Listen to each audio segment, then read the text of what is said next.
السلام عليكم ورحمة الله وبركاته. الحمد لله رب العالمين، والصلاة والسلام على أشرف المرسلين وعلى آله وصحبه أجمعين، أما بعد. أعوذ بالله من الشيطان الرجيم. بسم الله الرحمن الرحيم. سبح لله ما في السماوات وما في الأرض وهو العزيز الحكيم. يا أيها الذين آمنوا لم تقولون ما لا تفعلون كبر مقتا عند الله أن تقولوا ما لا تفعلون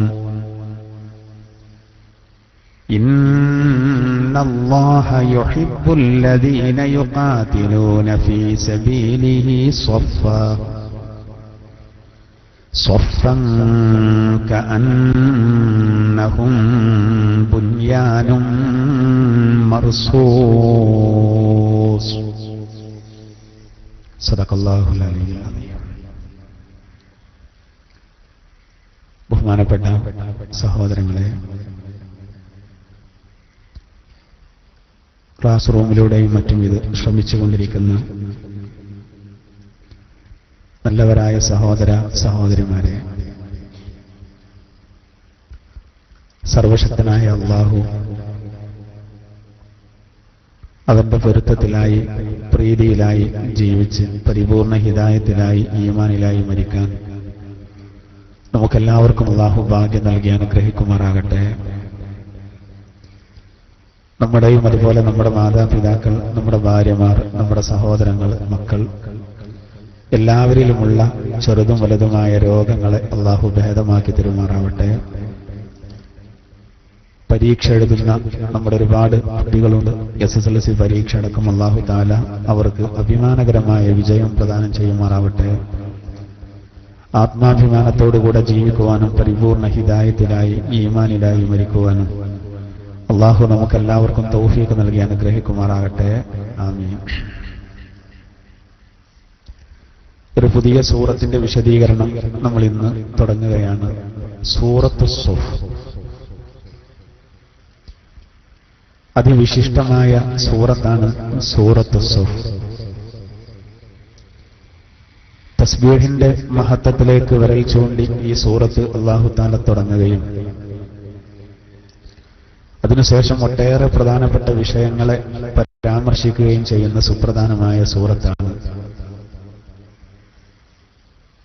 അന്ത്യപ്രവാചകരുടെ വരവിന് സ്വാഗതമരുളി ഈസ നബി അലൈഹിസ്സലാത്തു വസ്സലാം വന്നതടക്കമുള്ള കാര്യങ്ങളൊക്കെ ഈ സൂറത്തിൽ വിശദീകരണം വരുന്നുണ്ട്. ഇൻഷാ അല്ലാഹ് ഒക്കെ നമുക്ക് വിശദീകരിക്കാം. أعوذ بالله من الشيطان الرجيم. بسم الله الرحمن الرحيم. سبح لله ما في السماوات وما في الأرض وهو العزيز الحكيم. നേരത്തെ ജുമുഅ സൂറത്ത് അല്ലാഹു തആല തുടങ്ങുമ്പോൾ യുസബ്ബിഹു കൊണ്ടാണ് ആ സൂറത്ത് തുടങ്ങിയത്. ഇതിന്റെ തൊട്ട് മുമ്പ് നമ്മൾ വിശദീകരിച്ച സൂറത്ത് ആകാശങ്ങളിലും ഭൂമിയിലുമുള്ള എല്ലാ വസ്തുക്കളും അല്ലാഹുവിന്റെ പരിശുദ്ധിയെ പ്രകീർത്തിച്ചുകൊണ്ടിരിക്കുന്നു. അല്ലാഹുവിനക്ക് യാതൊരു വിധത്തിലും ഒരു ന്യൂനതയും ഇല്ല എന്നത് പ്രഖ്യാപിക്കുകയാണ് യഥാർത്ഥത്തിൽ തസ്ബീഹിലൂടെ നാം ചെയ്യുന്നത്. ഈ ലോകത്തുള്ള ജീവനുള്ളതും അല്ലാത്തതുമായ എല്ലാ വസ്തുക്കളും ഒരു നിലക്കല്ലെങ്കിൽ മറ്റൊരു നിലക്ക് അള്ളാഹുവിന്റെ പരിശുദ്ധിയെ വാഴ്ത്തുന്നുണ്ട്. മനുഷ്യരിൽ ഒരു വിഭാഗം മാത്രമാണ് അല്ലാഹുവിന്റെ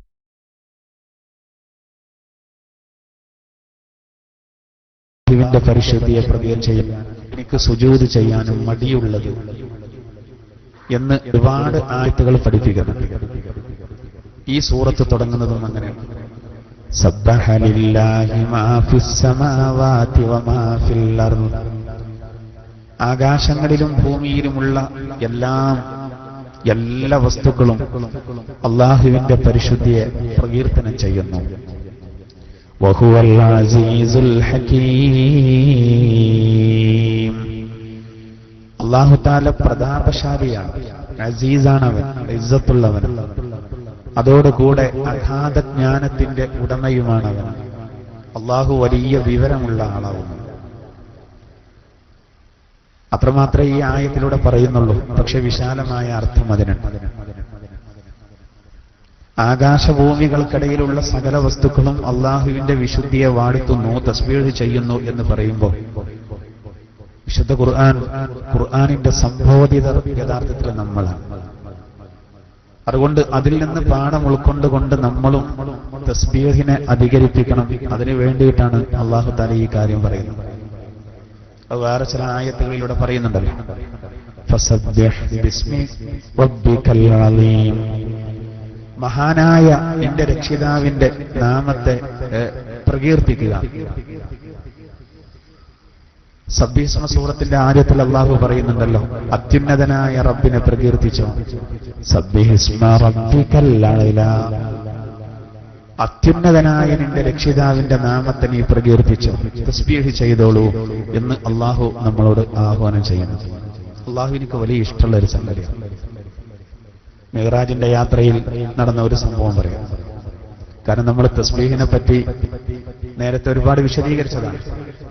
അത് തന്നെയല്ല പറയുന്നത്. ഈ വിഷയത്തിൽ ഒരുപാട് ഹദീസുകൾ നമുക്ക് കാണാൻ സാധിക്കും.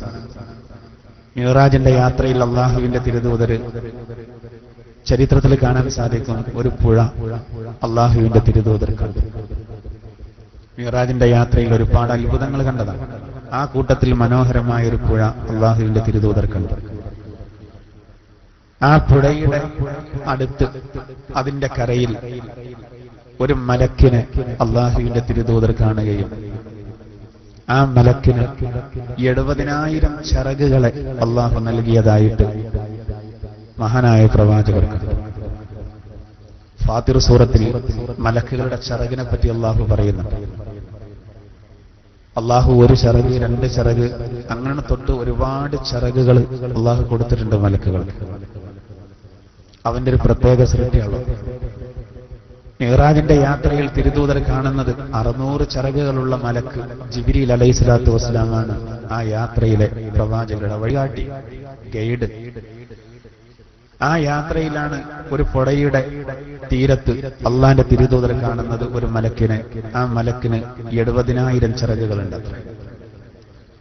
അങ്ങനെയുള്ള ആ മലക്ക് പുഴയുടെ തീരത്ത് ഇങ്ങനെ ഇരിക്കുക. ഈ സന്ദർഭത്തിൽ മഹാനായ പ്രവാചകർക്ക് അള്ളാഹു അറിയിച്ചു കൊടുക്കുക. അതായത് ഒരാൾ തന്റെ നാവ് കൊണ്ട് സുബ്ഹാനല്ലാഹ് എന്ന് ഭൂമിയിൽ വെച്ച് ഒരാൾ സുബ്ഹാനല്ലാഹ് എന്ന് ഒരാൾ പറഞ്ഞാൽ ആ മലക്ക് ഒന്ന് അനങ്ങുമത്രേ. ആ പുഴയുടെ വക്കത്തിരിക്കുന്ന ആ മലക്ക് അനങ്ങി.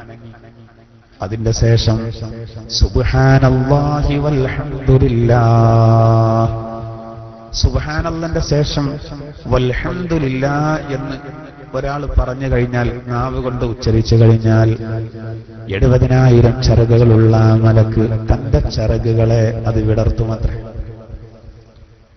അതിനുശേഷം സുബ്ഹാനല്ലാഹി വൽഹംദുലില്ലാഹി വലാ ഇലാഹ ഇല്ലല്ലാഹ്, തസ്ബീഹിന്റെ ശേഷം തഹ്മീദിന്റെ ശേഷം തഹ്ലീലിനെ കൊണ്ടുവന്നാൽ ഉടനെ തന്നെ ഈ മലക്ക് അവിടെ നിന്ന് ഉയരും.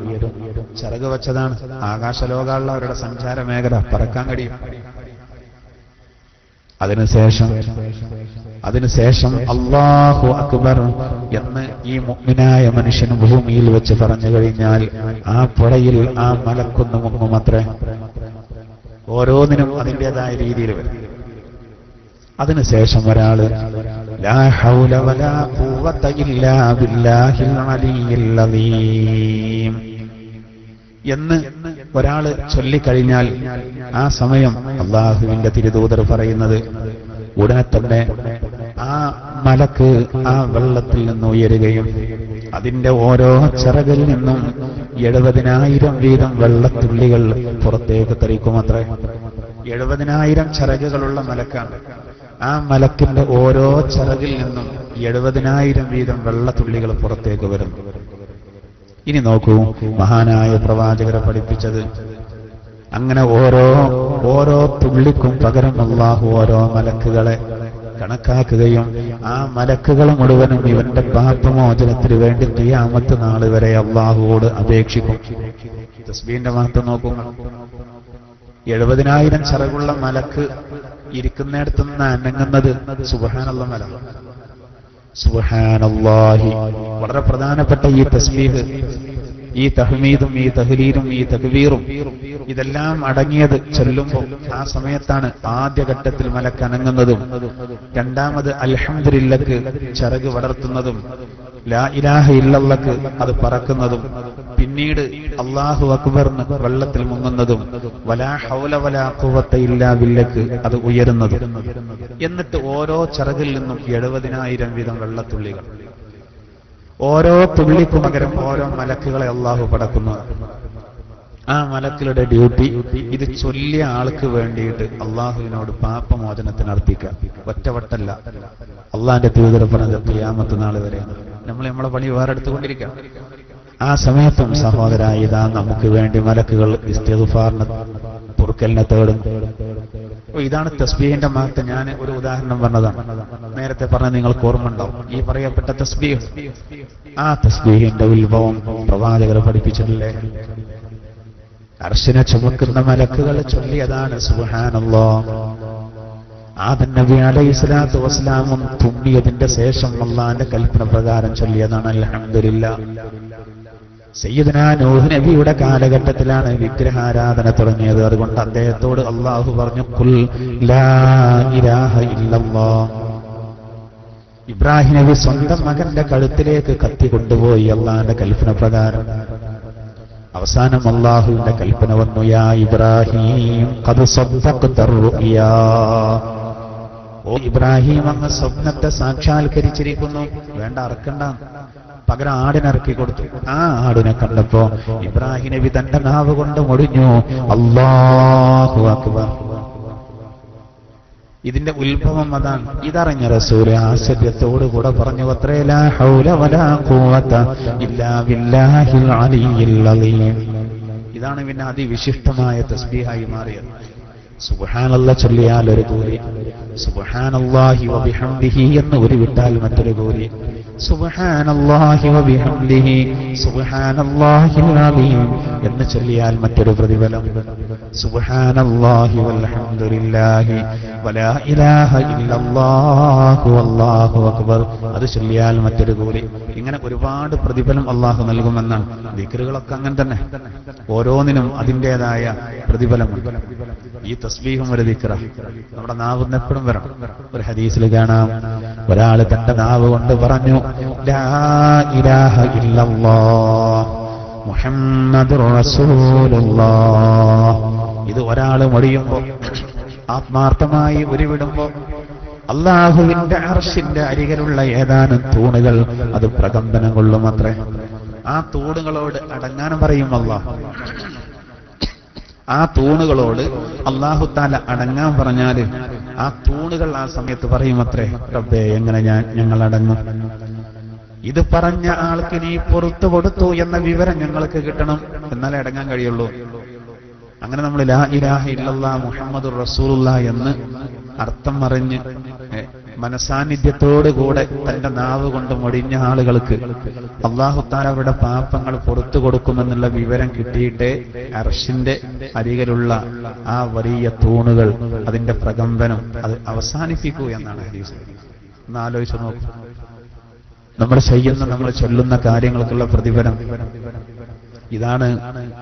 ഇതാണ് സഹോദര. ഇതൊക്കെ അറിയുന്ന ആളുകളുടെ ചുണ്ട് എപ്പോഴും ചലിച്ചുകൊണ്ടിരിക്കുന്നത്. നമ്മൾ കരുതും അവരൊരു പോയത്തക്കാരാ, എപ്പോഴും ഒരു തസ്ബീഹ് മാല മറിക്കലാ പണി, എപ്പോഴും ഒരു ദിക്റാണെന്ന് പറയും. യഥാർത്ഥത്തിൽ സഹോദര, ഇതിന്റെ അർത്ഥം അറിയുമ്പോഴാണ്, ഇതിന്റെ ഗൗരവം അറിയുമ്പോഴാണ്. അറിയുന്ന ആളുകൾക്കല്ലേ ഏത് കാര്യത്തിനും ചെയ്യാൻ കഴിയുള്ളൂ. അങ്ങനെ അറിയുന്ന ആളുകൾ അവർ നാളേക്ക് വേണ്ടി ഒരുപാട് വരുമാനം ഉണ്ടാക്കുകയാണ്. അതുകൊണ്ട് ഞാൻ ആ ഭാഗം അവസാനിപ്പിക്കാൻ, ഞാൻ തസ്ബീഹ് പറഞ്ഞപ്പോൾ സാന്ദർഭികമായിട്ട് പറഞ്ഞതാ. ഇതിന്റെ വിശദീകരണത്തിൽ കാണാം. നമ്മൾ തസ്ബീഹ് ചെല്ലുമ്പോ സഹോദര, നമ്മൾ ദിക്ർ ചെല്ലുമ്പോൾ നാവ് കൊണ്ട് നമ്മളത് ചെല്ലുന്ന സമയത്ത് അത് കാരണത്താല് നമ്മളെ പഴപ്പിക്കാൻ വരുന്ന ശൈത്വാൻ അവന് ആകെ വെപ്രാളപ്പെടുക, പരവശനാകാണ്. നമ്മൾ ദിക്ർ ചെല്ലുന്ന സമയത്ത് ഏറ്റവും കൂടുതൽ, നമ്മൾ തസ്ബീഹ് ചെല്ലുന്ന സമയത്ത് ഏറ്റവും കൂടുതൽ പ്രയാസപ്പെടുന്ന ശൈത്വാനാണ്. അവന് പ്രയാസപ്പെടണം. അവനൊരിക്കലും അത് സഹിക്കാൻ കഴിയില്ല. എന്നാൽ അതേ സമയത്ത് അള്ളാഹുവിനെ തൃപ്തിപ്പെടുത്താനുള്ള ഏറ്റവും നല്ല വഴിയാണ് തസ്ബീഹ്. നമ്മൾ ചെല്ലുന്ന തസ്ബീഹ്, നമ്മുടെ നാവിൽ നിന്ന് വരുന്നത്, നമ്മുടെ ദിക്റുകൾ അള്ളാഹുവിനെ പ്രീതിപ്പെടുത്താൻ, അള്ളാഹുവിനെ തൃപ്തിപ്പെടുത്താൻ ഏറ്റവും ഉതകുന്ന കാര്യമാണ്. മാത്രമല്ല സഹോദര, നമ്മുടെ ഖൽബിൽ നിന്ന് മനപ്രയാസം പോകാൻ, നമ്മുടെ ടെൻഷൻ അകന്നു പോകാൻ ഏറ്റവും നല്ലൊരു മരുന്നാണ് തസ്ബീഹും ദിക്റും. നമ്മുടെ ഖൽബിൽ വല്ലാത്തൊരു സമാധാനം നമുക്ക് ലഭിക്കും എന്ന് മാത്രമല്ല, മനസ്സിന് വല്ലാത്ത ഫലം ലഭിക്കും. ഒരു ഉറപ്പ് കിട്ടും. നമ്മളൊരു ജോലിയാണെങ്കിലും ഏത് കാര്യങ്ങളാണെങ്കിലും ഉറപ്പ് വളരെ പ്രധാനമാണ്. ചെറിയ കുട്ടികൾക്ക് വരെ SSLC പരീക്ഷ എഴുതുന്ന കുട്ടികളുണ്ട്. അവർക്കൊക്കെ പ്രചോദനം നൽകണം, ആത്മവിശ്വാസം നൽകണം. ചില കുട്ടികൾക്ക് വലിയ പേടിയായിരിക്കും. ഇപ്പം ഇന്നലൊക്കെ ഒരുപാട് ഫോൺ വന്നു, രക്ഷിതാക്കളാണ് വിളിക്കുന്നത്. അവനൊരു പേടിയാണ്, ഒരു ഭയമാണ്. പേടിക്കേണ്ട ആവശ്യമില്ല. നമ്മൾ കുട്ടികൾക്ക് പറഞ്ഞു കൊടുക്കേണ്ടെന്ന് അറിയോ? അവർ പരീക്ഷകന് ഇറങ്ങുമ്പോൾ ഒരു 33 പ്രാവശ്യം യാ സലാം യാ സലാം, അള്ളാഹുവിന്റെ അസ്മാഉൽ ഹുസ്നയിൽ, അതിവിശിഷ്ടമായ നാമങ്ങളിൽ ആത്മവിശ്വാസം ലഭിക്കാൻ നമ്മൾ ചൊല്ലേണ്ടതാണ്. നമ്മൾ ചെയ്യുന്ന ഏതൊരു കാര്യമാണെങ്കിലും അതിൽ നമുക്കൊരു ആത്മബലം കിട്ടാൻ പ്രധാനമായിട്ടും നമ്മൾ ചൊല്ലേണ്ടതാണ് ഇത്, യാ സലാം. അതുപോലെ തന്നെ നമ്മുടെ ഓർമ്മശക്തി അങ്ങനെ തന്നെ നിലനിൽക്കാൻ യാ മുഹൈമിൻ യാ മുഹൈമിൻ. കുട്ടികൾക്ക് മെമ്മറി പവർ കിട്ടണം. അവർ പഠിച്ചതൊക്കെ ഒന്ന് പകർത്താനുള്ളൊരു അവസരം കിട്ടണം. അതിന് ആദ്യം അപകർഷതാബോധം പാടില്ല. അമിതമായ ആത്മവിശ്വാസം വേണമെന്നല്ല, എന്നാലും ഞാൻ അത്ര ചെറുതല്ല എന്ന് തോന്നണം, ഞാൻ വളരെ വലുതാണെന്ന് തോന്നരുത്. ആ പറ്റപിടുത്തം കൊടുക്കും. എന്നാൽ അതേ സമയത്ത് ഞാനൊന്നുമല്ല, ഞാൻ ജയിക്കൂല, എനിക്കൊന്നും തിരിയില്ല, അങ്ങനെ അപകർഷതാബോധം ഉണ്ടാവും. അത് ഒഴിവാക്കാൻ വളരെ നല്ലതാ. അത് കുട്ടികൾക്ക് മാത്രമല്ല, നമുക്കൊക്കെ, എല്ലാവർക്കും. അതുകൊണ്ട് ആ പോയിന്റ് ഒന്ന് പറഞ്ഞു കൊടുക്കുക, യാ സലാം. വളരെ ആത്മാർത്ഥമായിട്ട് ചൊല്ലിയിട്ട് ഇങ്ങനെ ഇറങ്ങട്ടെ. അതുപോലെ തന്നെ സബ്ബീസ്മ സൂറത്ത്, അതുപോലെ അലൻ നശ്ർ സൂറത്ത്, ഇതൊക്കെയാണ് നമുക്ക് ഒരു പഠിച്ചതൊക്കെ മനസ്സിൽ നിൽക്കാൻ വേണ്ടി പ്രത്യേകം മഹാന്മാര് പറയുന്നുണ്ട്. ഹിഫ്ള് വർദ്ധിക്കാനുള്ള നല്ലൊരു മരുന്നാണ് അലം നശ്ർ. അത് പാത്രത്തിൽ എഴുതി കുടിപ്പിച്ചാൽ കുട്ടികൾക്കൊക്കെ മനഃപ്പാടമാകാനുള്ള കഴിവുണ്ടാവുന്നു. ഇമാം സ്വാദി റഹിമഹുല്ലാഹ് വിശദീകരിക്കുന്ന തന്റെ തഫ്സീർ. ഏതായിരുന്നാലും സഹോദര, പറഞ്ഞു വരുന്ന നമ്മുടെ കൽബില് അള്ളാഹുവിനൊരു ചിന്ത ഉണ്ടാവുമ്പോൾ കൽബിനൊരു ഉറപ്പ് കിട്ടും. ഏത് കാര്യത്തിൽ ഇടപെടുകയാണെങ്കിലും നമ്മുടെ കൽബിന് വല്ലാത്തൊരു ഉറപ്പ് കിട്ടും. നമ്മുടെ വിജയത്തിന്റെ ഒരു പ്രധാനപ്പെട്ട കാര്യം അതാണ്. ആത്മവിശ്വാസം വളരെ പ്രധാനം. അത് ഏത് മേഖലയിലും നമ്മൾ ഇറങ്ങിത്തിരിക്കുകയാണെങ്കിൽ, ഒരു ഡ്രൈവറാണെങ്കിൽ അയാൾക്ക് നല്ല ആത്മബലം വേണമല്ലോ. അപകടത്തിൽപ്പെട്ട ഒരാളെ ഇത്ര മിനിറ്റുകളെ കൊണ്ട് മെഡിക്കൽ കോളേജിൽ എത്തിക്കണം എന്ന് പറയുമ്പോൾ ഒരു ആംബുലൻസ് ഓടിക്കുന്ന ഒരു ഡ്രൈവർക്ക് എത്രമാത്രം ആത്മബലം വേണം, എത്ര വലിയ സേവന അയാൾ ചെയ്യുന്നത്. കാരണം ഇയാൾ വേദന കൊണ്ട് ചിലപ്പോൾ പുളയും, ചിലപ്പോൾ വെള്ളം ചോദിക്കും, ചിലപ്പോൾ കരയുന്നുണ്ടാകും. അപകടത്തിൽപ്പെട്ടതാണെങ്കിൽ ആകെ ചോരയിൽ കുളിച്ചിട്ടുണ്ടാവും. പക്ഷേ അവിടെ നിന്നും മനസ്സ് തളരാൻ പാടില്ല, തകരാൻ പാടില്ല. ഇയാൾ അവിടെ എത്തിക്കണം. കെട്ടിടത്തിലൊക്കെ തീ പിടിക്കുന്ന സമയത്തുണ്ടല്ലോ, ഈ ഫയർഫോഴ്സ് ഉദ്യോഗസ്ഥന്മാരൊക്കെ കയറുന്നത് ജീവനം പണയം വെച്ചിട്ടാണ് മിഠായി തെരുവിൽ ഈ അടുത്ത് കയറിയത്. അവരൊക്കെ എത്ര വലിയ സേവന ചെയ്യുന്നത് മനസ്സിലാക്കാറില്ല നമ്മൾ. അവ ഏത് മേഖലയിലും നല്ല ആത്മബലമാണ്. ഒരു കച്ചവടം തുടങ്ങുന്ന ആളാണ്, എന്താകും ഒരു ആത്മബലം വേണം. അൽ ഫത്ഹ് സൂറത്ത് ഉദ്ഘാടനത്തിന്റെ അന്ന് ഓതിയിട്ട് ആത്മാർത്ഥമായി ദുആ ചെയ്തിട്ട് ഇറങ്ങണം. നല്ല ആത്മബലമുണ്ടാവും. ഇന്നാ ഫതഹ്നാ ലക ഫത്ഹൻ മുബീന എന്ന് തുടങ്ങുന്ന നമ്മൾ എന്തൊരു നല്ല കാര്യങ്ങൾ തുടങ്ങുമ്പോഴും അതിലുണ്ടല്ലോ ഏത് കാര്യത്തിനും അതാണ്. പിന്നെ ഓരോന്നിനും അതിൻ്റെതായ രീതികളുണ്ട്. നമ്മളൊരു ഒരു ഡോക്ടറെ സമീപിക്കുന്നത്, ഒരു ചികിത്സ തുടങ്ങുന്നത്, അതിന് ഏറ്റവും നല്ലത് ബുധനാഴ്ച തുടങ്ങും. നിർമ്മാണ പ്രവർത്തനമാണെങ്കിൽ അങ്ങനെ ഞായറാഴ്ച ദിവസം. നമ്മൾ ഒരു യാത്ര പോവാനാണെങ്കിൽ അതിന് ഏറ്റവും നല്ലത് തിങ്കളാഴ്ചയും അതുപോലെ തന്നെ വ്യാഴാഴ്ചയൊക്കെ. ഒരു നിക്കാഹിനാണെങ്കിൽ അത് വെള്ളിയാഴ്ചയാണ്. ഓരോ നല്ല കാര്യങ്ങൾ തിരഞ്ഞെടുക്കാൻ വേണ്ടിയുള്ള നല്ല അവസരങ്ങളാണ്. ആവട്ടെ, പറഞ്ഞു വരുന്നത്, സഹോദരാ, നമ്മുടെ ഖൽബിൽ വല്ലാത്ത ഉറപ്പ് ലഭിക്കും. യഥാർത്ഥത്തിൽ ദുഃഖവും മനപ്രയാസവും നീങ്ങും, മനസ്സിന് ഫലം ലഭിക്കും, വിശാലത ലഭിക്കും. മാത്രമല്ല പ്രകാശമാനമായ ഒരു അവസ്ഥ നമ്മുടെ ഹൃദയത്തിന് വരും. നമ്മൾ അള്ളാഹുവിലേക്ക് തസ്ബീഹ് ചെല്ലുന്ന സമയത്ത് എത്രത്തോളം എന്ന് പറഞ്ഞാൽ, തസ്ബീഹിലും അതുപോലെ ദിക്റിലും ഒഴുകുന്ന ആളുകൾക്ക് വിചാരിക്കാത്ത ഭാഗത്തിലൂടെ അള്ളാഹു തആല ഭക്ഷണം ലഭ്യമാക്കും. അതുവരെ ലഭിക്കുമെന്നാണ്. അപ്പൊ അതിനാവശ്യമായ ജോലി, കാര്യങ്ങൾ, അതിൽ ഒരു വിശാലത, പ്രതീക്ഷിക്കാത്ത രൂപത്തിൽ അള്ളാഹു തആല സുഭിക്ഷമായ അവസ്ഥ നൽകൽ, ഇതൊക്കെ അതിന്റെ ഘടകങ്ങളാണ്. അതുകൊണ്ട് തന്നെ ഇത്തരം കാര്യങ്ങളൊക്കെ നമ്മൾ ശ്രദ്ധിച്ച് തസ്ബീഹിന്റെ മഹത്വം പറയുമ്പോൾ ആ കാര്യങ്ങൾ നമ്മൾ ശ്രദ്ധിക്കണം. എന്നിട്ട് അതിനുശേഷം അള്ളാഹു തആല പറയുന്ന നോക്ക്, യാ അയ്യുഹല്ലദീന ആമനൂ ലിമ തഖൂലൂന മാ ലാ തഫ്അലൂൻ. സത്യവിശ്വാസികളെ അല്ലാഹു തആല വിളിക്കുകയാണ്, യാ അയ്യുഹല്ലദീന ആമനൂ, ഓ സത്യവിശ്വാസികളെ, ലിമ തഖൂലൂന മാ ലാ തഫ്അലൂൻ. നിങ്ങൾ ചെയ്യാത്ത കാര്യങ്ങൾ എന്തിനാണ് പറയുന്നത്? നിങ്ങൾ ചെയ്യാത്ത കാര്യങ്ങൾ എന്തിനാണ് പറയുന്നത്? കബുറ മഖ്തൻ ഇൻദല്ലാഹി അൻ തഖൂലൂ മാ ലാ തഫ്അലൂൻ. നിങ്ങൾ ചെയ്യാത്ത കാര്യങ്ങൾ പറയുക എന്നത് അള്ളാഹുവിന്റെ അരികിൽ അത് വലിയ ക്രോധത്തിന് വലിയ കാര്യമാണത്. അള്ളാഹുവിന് വലിയ ദേഷ്യമുള്ള കാര്യമാണ്.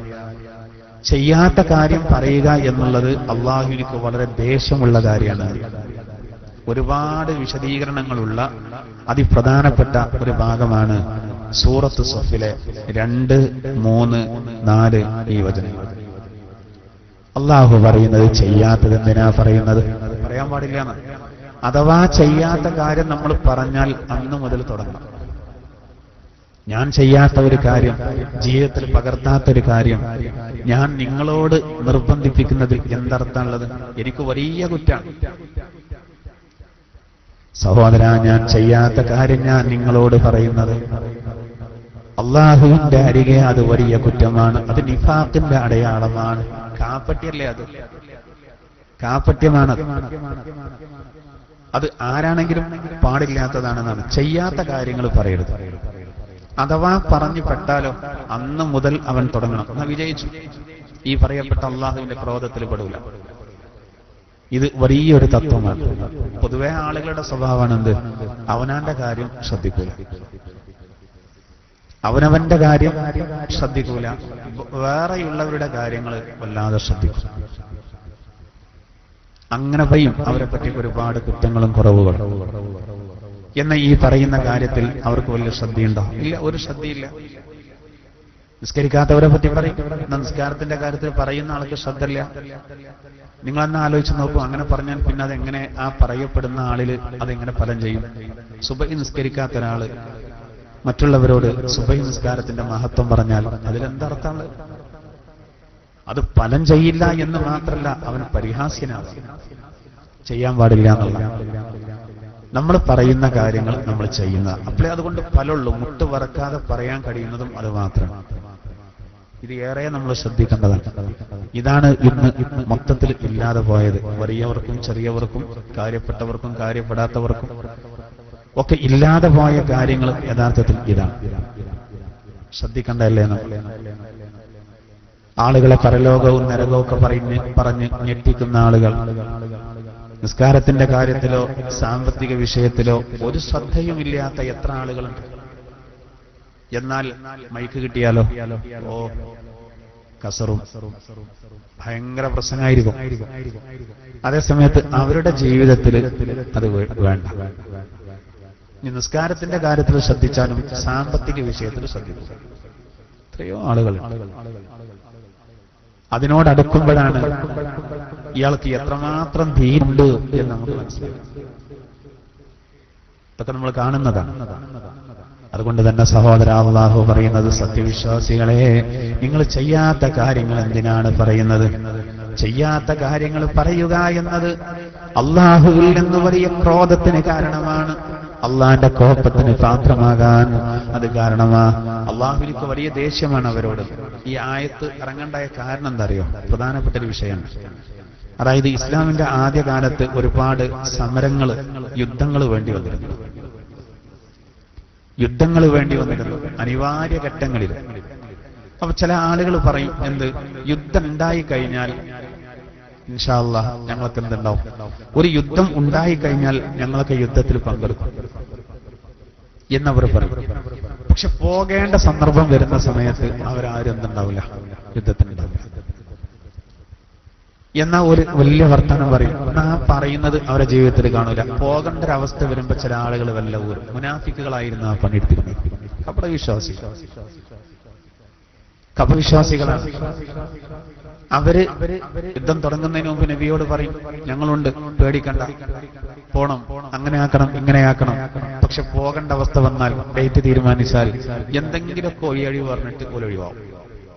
അതുകൊണ്ടാണ് അടുത്ത ആയത്തിൽ ഇങ്ങനെ പറഞ്ഞത്, ഇന്നല്ലാഹ യുഹിബ്ബുല്ലദീന യുഖാതിലൂന ഫീ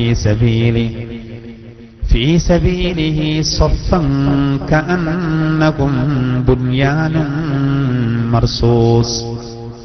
അല്ലാഹു തആല പറയുന്നത്, ഇന്നല്ലാഹ യുഹിബ്ബുല്ലദീന യുഖാതിലൂന ഫീ സബീലിഹി. അല്ലാഹു സുബ്ഹാനഹു വ തആല അവന്റെ മാർഗത്തിൽ സായുധ സമരം ചെയ്യുന്നവരെ, യുദ്ധം ചെയ്യുന്നവരെ ഇഷ്ടപ്പെടുന്നതാണ്. എങ്ങനെ യുദ്ധം ചെയ്യുന്നവർ? സഫാ, അണിയായി നിന്ന് യുദ്ധം ചെയ്യുന്നവർ. കഅന്നഹും ബുൻയാനും മർസൂസ്. ഒരു കെട്ടിടം എടുക്കപ്പെട്ടതുപോലെ. അതായത് ഒരു കെട്ടിടത്തിൽ അതിന്റെ ഇഷ്ടികകൾ, അതിന്റെ കല്ലുകൾ എത്ര അടുത്ത് നിൽക്കുന്നു, ഒന്നൊന്നിനോട് ചേർന്ന് അതുകൊണ്ട് കുടുക്കിടുകയുള്ളൂ, അത് ജോയിന്റ് ആകാൻ വേണ്ടിയിട്ട്. എന്നതുപോലെ യുദ്ധക്കളത്തിൽ അണിയായി നിന്ന് ശത്രുക്കൾക്കെതിരെ പോരാടുന്നവർ, അങ്ങനെയുള്ളവരെ അള്ളാഹു ഇഷ്ടപ്പെട്ടിരിക്കുന്നു. ഈ യുദ്ധത്തെ പറ്റിയൊക്കെ പറയുമ്പോൾ ഇന്ന് വേഗത്തിൽ തെറ്റിദ്ധരിക്കരുത്. ഇത് പറയാൻ കാരണം, ഇന്ന് ഈ സമുദായത്തെ ഏറെ തെറ്റിദ്ധരിപ്പിക്കപ്പെടുന്ന ഒരു സന്ദർഭമാണ്. അറിയാത്തത് കൊണ്ടല്ല. ഇസ്ലാം ഒരിക്കലും, ഇസ്ലാം എന്ന വാക്ക് അറിയിക്കുന്നത് പോലെ സമാധാനത്തിൻ്റെതാണ്. വെറുതെ ഒരിക്കലും സായുധ സമരത്തിനോ മറ്റോ പോയിട്ടില്ല. ചരിത്രത്തിൽ എവിടെയും കാണാൻ കഴിയില്ല. അതിന്റെ ഏറ്റവും വലിയ രേഖയാണ് ഇത്. ഞാൻ ഇനി അത് സംബന്ധമായി കുറച്ച് കാര്യങ്ങൾ നമുക്ക് പറയാനുള്ളത്. വളരെ ശ്രദ്ധിക്കണം. ആലു ഇമ്രാൻ സൂറത്തിൽ ഇത് സംബന്ധമായിട്ട് അള്ളാഹു പറയുന്നു. ആ ഭാഗത്തേക്ക് നമ്മൾ പ്രവേശിക്കണം. ഇതിനു മുമ്പ് നമ്മൾ മനസ്സിലാക്കേണ്ടത്, ഇസ്ലാം സമാധാനത്തിന്റെ മതം. പക്ഷെ ഇങ്ങോട്ടടിക്കുമ്പോൾ അങ്ങോട്ടടിക്കുക എന്നുള്ള ഒരു പൊതുതത്വമാണ്. അതിന്റെ ഏറ്റവും വലിയ രേഖയാണ് ഇന്ത്യ പാകിസ്ഥാനെതിരെ ഒരു മിന്നലാക്രമണം നടത്തിയത്. അതിലാർക്കും പരാതിയില്ലല്ലോ. എന്തുകൊണ്ട്? ആ വിഷയത്തിൽ ഇന്ത്യ ഗവൺമെന്റിനെ അഭിനന്ദിച്ചു. എന്താ കാരണം? ഇങ്ങോട്ട് ആക്രമിച്ചു, അപ്പൊ അങ്ങോട്ടൊരു മിന്നലാക്രമണം നടത്തി. ഇത് സ്വാഭാവികമാണ്. ബസ് കാത്ത് നിൽക്കുന്ന സമയത്ത് ഒരാൾ വന്ന് വെറുതെ അടിക്കുകയാണ്. നമ്മൾ മാന്യന്മാരാവുമ്പോ ആദ്യം നമ്മൾ എന്ത് ചെയ്യും? ഒഴിഞ്ഞു മാറും. നമ്മൾ തടയും. അങ്ങോട്ടടിക്കാതെ നമ്മൾ തടയും, പ്രതിരോധിക്കും. വീണ്ടും വല്ലാതെ നമ്മുടെ പിന്നാലെ കൂടുമ്പോൾ ചെറുതായിട്ടൊന്ന് പ്രതികരിക്കും. എന്നിട്ടും വേറിടുന്നില്ലെങ്കിൽ ഒന്ന് ഡോസ് കൂട്ടും. അങ്ങനെയല്ലേ നമ്മൾ ചെയ്യാറ്? വല്ലാതെ ഇങ്ങോട്ടടിക്കുമ്പോ ചേരയും കടിക്കും എന്ന് പറഞ്ഞതുപോലെ ചവിട്ടുമ്പോ പ്രതികരിക്കാത്തവരാരുള്ളത്? ഇത് എല്ലാവർക്കും അറിയാലോ.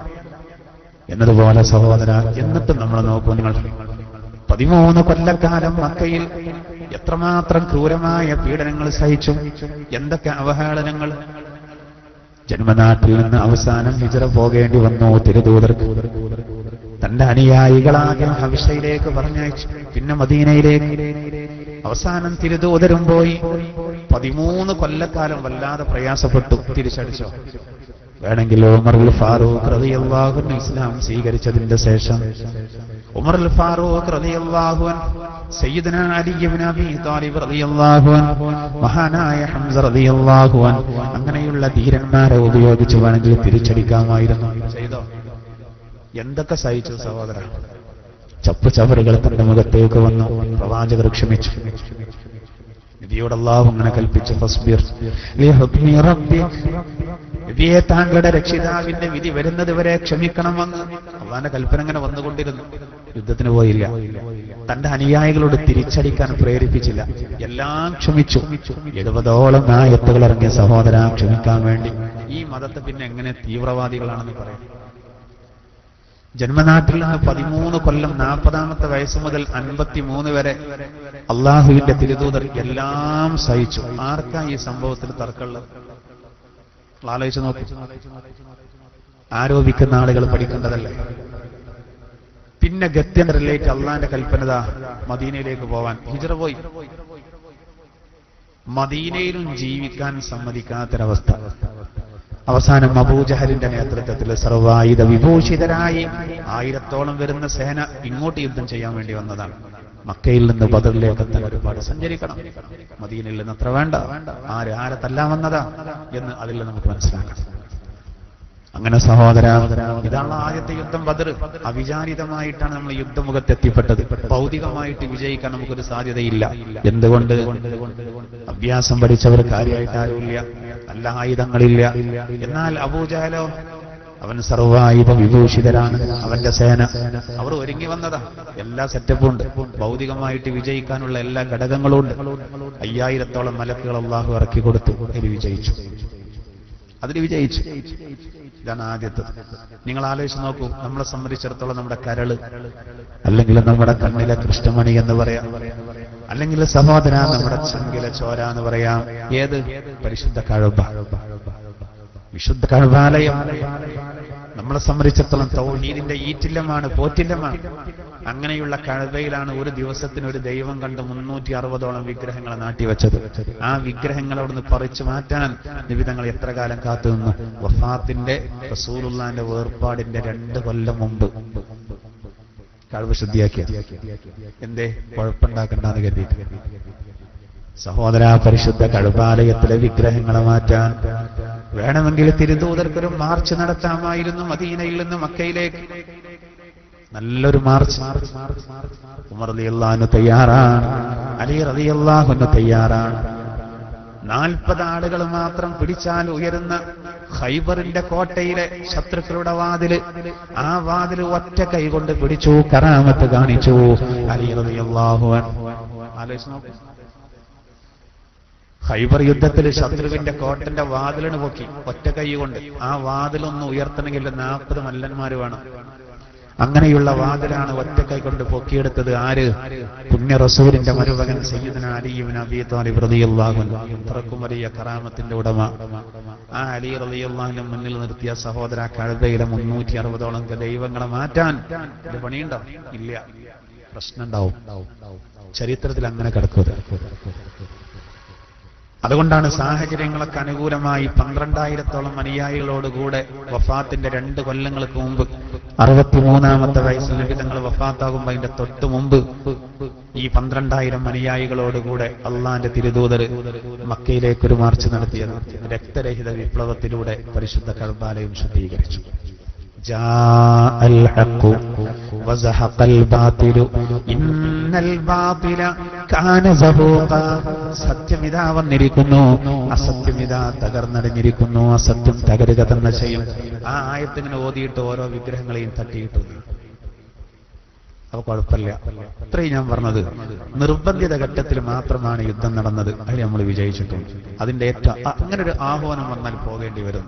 നമുക്ക് അങ്ങനത്തെ ഒരു സാഹചര്യമല്ല. എന്നാൽ നബിയുടെ കാലത്ത് അങ്ങനെ ഒരു സാഹചര്യം ഉണ്ടായി. ആ സമയത്ത് ചില ആളുകളൊക്കെ അവര് ആദ്യം പറഞ്ഞു, നബിയോട് പറഞ്ഞു, എപ്പോ എന്തുണ്ടായാലും ഞങ്ങൾ നബിയെ അങ്ങയുടെ കൂടെ ഉണ്ടാവും. എന്നാൽ അതേ സമയത്ത് പോകേണ്ട ഒരവസ്ഥ വരുമ്പോൾ അവരൊഴിഞ്ഞു മാറി. ഉഹദ് യുദ്ധത്തിൽ നമുക്ക് ഒരുപാട് പരാജയം സംഭവിച്ചു. അപ്പൊ മുനാഫിക്കുകളായ ആളുകൾ ഷഹീദായവരുടെ വീടുകളിൽ കയറിയിറങ്ങി. ഇന്നലെ ആ യുദ്ധത്തിന് പോകേണ്ടിയില്ലായിരുന്നു, ഇപ്പൊ പോയത് കൊണ്ട് നമുക്ക് നഷ്ടമായി. ഒരുപാട് ആളുകൾ നമുക്ക് നഷ്ടപ്പെട്ടു. എന്തേ ഇപ്പൊ പോയിട്ട് കാര്യം കിട്ടിയത്? ഈ രൂപത്തിൽ വെറുതെ ഇവര് പ്രചരിപ്പിക്കാൻ തുടങ്ങി, ജനങ്ങളെ ആശുപത്രി തുടങ്ങി.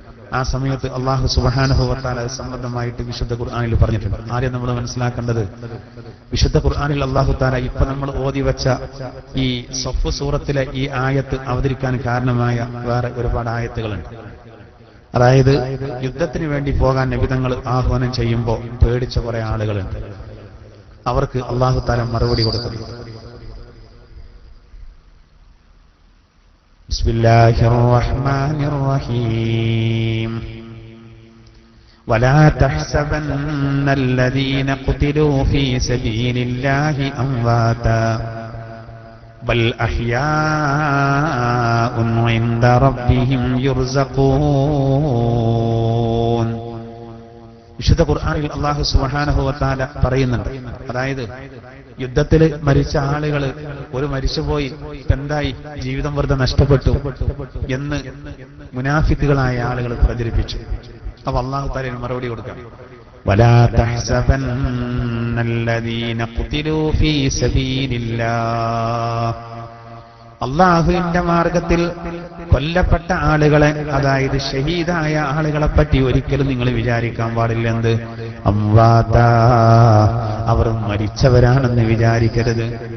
ബൽ അഹ്യാഉൻ ഇൻദ റബ്ബിഹിം യുർസഖൂൻ. അവർ അവരുടെ രക്ഷിതാവിങ്കൽ ജീവിച്ചിരിക്കുന്നവരും ആഹരിക്കുന്നവരുമാകുന്നു.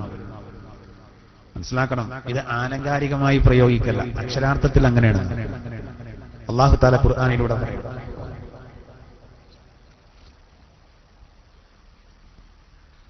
യുദ്ധത്തിൽ കൊല്ലപ്പെട്ടവരെ, ഷഹീദായവരെ പറ്റി അവര് മരിച്ചവരാണ് എന്ന് നിങ്ങൾ പറയരുത്.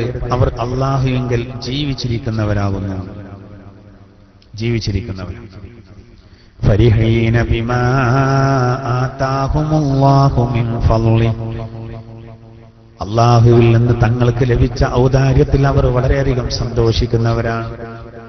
വയസ്തബ്ശിറൂന ബില്ലദീന ലം യൽഹഖൂ ബിഹിം മിൻ ഖൽഫിഹിം അല്ലാ ഖൗഫുൻ അലൈഹിം വലാ ഹും യഹ്സനൂൻ. ആലു ഇംറാനിൽ അല്ലാഹു പറയുന്നുണ്ട്, തങ്ങളോട് വന്നു ചേർന്നിട്ടില്ലാത്ത തങ്ങളുടെ ശേഷക്കാരായ ആളുകളുടെ വിഷയത്തിലും അവർക്കൊന്നും പേടിക്കേണ്ടതില്ല, ഒന്നും അവർക്ക് ദുഃഖിക്കേണ്ടതില്ല എന്ന വിഷയത്തിലും ശുഹദാക്കൾ അവർ സന്തുഷ്ടരാണ്. അവർ അള്ളാന്റെ അടുത്ത് ഭക്ഷണം കഴിക്കുന്നവരാണെന്ന്. യസ്തബ്ശിറൂന ബിനിഅമത്തിൻ മിനല്ലാഹി വഫള്. അല്ലാഹുവിന്റെ അനുഗ്രഹത്തിലും ഔദാര്യത്തിലും അവർ സന്തോഷിക്കുന്നവരാണ്. വഅന്നല്ലാഹ ലാ യുദീഉ അജ്റൽ മുഅ്മിനീൻ. സത്യവിശ്വാസികളുടെ പ്രതിഫലത്തെ അല്ലാഹു ഒരിക്കലും പാഴാക്കി കളയില്ല എന്നുള്ള വിഷയത്തിലും ആ ശുഹദാക്കൾ അവർ വളരെയധികം സന്തുഷ്ടരാകുന്നു. നിങ്ങൾക്കറിയോ, ഉഹദിൽ ഒരുപാട് ആളുകൾ നമുക്ക് ഷഹീദായി. ആ ഷഹീദായ മഹത്തുക്കളെ അല്ലാഹു തആല സ്വർഗത്തിലെത്തിച്ചു. പച്ച നിറത്തിലുള്ള ഒരു പക്ഷികളുടെ മേടയിലായി ആത്മാക്കൾ ഇങ്ങനെ പറന്നു നടന്നു. ആ സമയത്ത് അവർ മോഹിച്ചുവത്രേ, ഞങ്ങൾക്ക് ഈ കിട്ടുന്ന പ്രതിഫലം നാട്ടിലുള്ള ജനങ്ങളൊന്ന് അറിഞ്ഞിരുന്നെങ്കിൽ എത്ര നന്നായിരുന്നു, ശേഷക്കാർ ഒന്ന് അറിഞ്ഞിരുന്നെങ്കിൽ എത്ര നന്നായിരുന്നു. അപ്പോൾ ഒരു അനിവാര്യ ഘട്ടത്തിൽ യുദ്ധത്തിന്റെ പടക്കളത്തിൽ നിന്ന് ഒരിക്കലും അവർ പിന്തിരിഞ്ഞോടൂല, ഉറച്ചു നിൽക്കും അവർ. ഇതിന്റെ മഹത്വം അറിഞ്ഞിരുന്നുവെങ്കിൽ. ആ സന്ദർഭത്തിലാണ് ആരാണ് അങ്ങനെ നോക്കൂ, ഇവിടേക്ക് ഒരു മഹത്വമാണ്. ഉഹദ് യുദ്ധത്തിൽ നമുക്ക് ഭയങ്കര പരാജയം സംഭവിച്ചു. ഒരുപാട് ആൾക്കാർ ഷഹീദായി, ഒരാൾക്ക് ആരെ പരിക്ക്. പിറ്റേ ദിവസം അല്ലാഹുവിന്റെ തിരുദൂതൻ അറിയുന്ന എന്താ? ഒരു ശനിയാഴ്ചയാണ് യുദ്ധം നടന്നത്. ഞായറാഴ്ച അബൂ സുഫിയാന്റെ നേതൃത്വത്തിൽ മദീനയുടെ അടുത്തൊരു സ്ഥലത്ത് ശത്രുക്കൾ വീണ്ടും തമ്പടിച്ചിട്ടുണ്ടെന്നും ഒരു വലിയ ആക്രമണത്തിന് അവർ ഒരുങ്ങിയിരിക്കുകയാണ് എന്നും നബി തങ്ങൾ അറിഞ്ഞു. നബി തങ്ങൾ ഉടനെ തന്നെ എന്ത് ചെയ്തു? ഞായറാഴ്ച പിറ്റേ ദിവസം എല്ലാ സ്വഹാബത്തിനെയും വിളിച്ചു വരുത്തി. ഇന്നലെ ഉഹദ് യുദ്ധത്തിൽ പങ്കെടുത്തവർ ആരൊക്കെ? അവരൊക്കെ വരുന്നത്. അപ്പൊ അധിക ആളുകളും പരിക്ക് പറ്റിയവരാ, വളരെ ക്ഷീണിതരാ, പറയേണ്ടതില്ല. വെട്ടും കുത്തുമേറ്റിട്ട് സഹോദര ശരീരത്തിലും മുറിവുകളും കാര്യങ്ങളും. പക്ഷേ റസൂല് പറഞ്ഞു, അബൂ സുഫിയാന്റെ നേതൃത്വത്തിലുള്ള സംഘം ഇതാ ഇന്ന സ്ഥലത്ത് തമ്പടിച്ചിരിക്കുന്നു, എനിക്ക് വിവരം കിട്ടിയിട്ടുണ്ട്. അതുകൊണ്ട് നമ്മൾ വേഗം അവരുടെ അടുക്കിലേക്ക് പുറപ്പെടണം. ഭീരുക്കളല്ല നമ്മളെന്ന് തെളിയും. ഉഹദിൽ പങ്കെടുത്തവർ, ഇന്നലെ യുദ്ധത്തിൽ പങ്കെടുത്തവർ മാത്രം മതി. അവർക്ക് ഈമാന് നോക്കണം. ഇന്നലെ മഹാപരാജയം സംഭവിച്ചതാ, റസൂല് ഷഹീദായി എന്നുള്ള കിംവദന്തി വരുന്നതാ. അങ്ങനെ ഓടിയതാണ് സഹോദര, പരിക്ക് പറ്റിയതാണ്. 70ഓളം ആളുകൾ ഷഹീദായതാ. എന്നിട്ട് നോക്കൂ നിങ്ങൾ, എന്നിട്ടും ഇവർ പതറിയില്ല. ഈമാന്റെ നിറകുടങ്ങളായ സ്വഹാബിമാര് അവരെന്താ ചെയ്ത്? നിങ്ങൾ തയ്യാറാണ്? എല്ലാവരും പരിക്ക് പറ്റി മുഴുവൻ ആളുകളും വന്നു. റസൂൽ പറഞ്ഞു, നിങ്ങൾ ക്ഷീണം പുറത്ത് കാണിക്കണം. എല്ലാവരും അവശരാണ്, പലരും നന്നേ അവശരാണ്.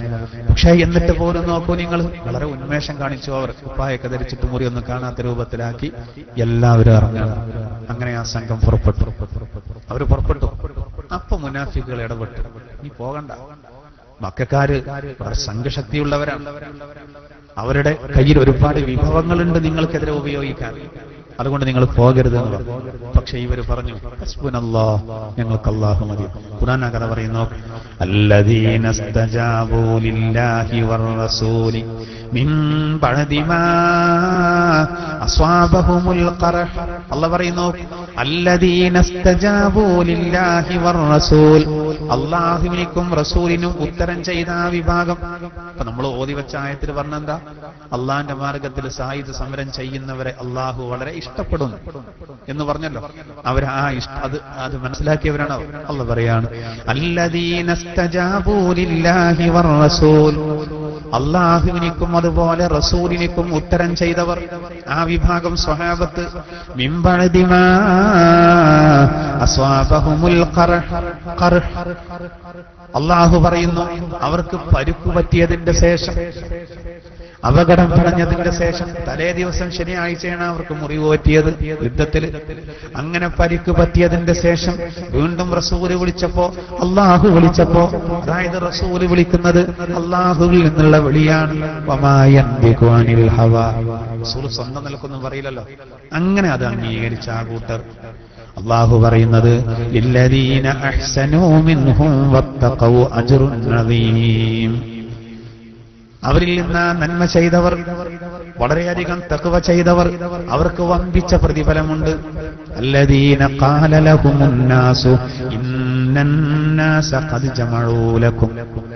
അങ്ങനെ അവർ പോകുന്ന സമയത്ത് ഒരു വിഭാഗം ആളുകൾ പറഞ്ഞു, മുനാഫിക്കുകൾ എന്ത്? മക്കക്കാര് നിങ്ങൾക്കെതിരെ സംഘടിച്ചിരിക്കുന്നു.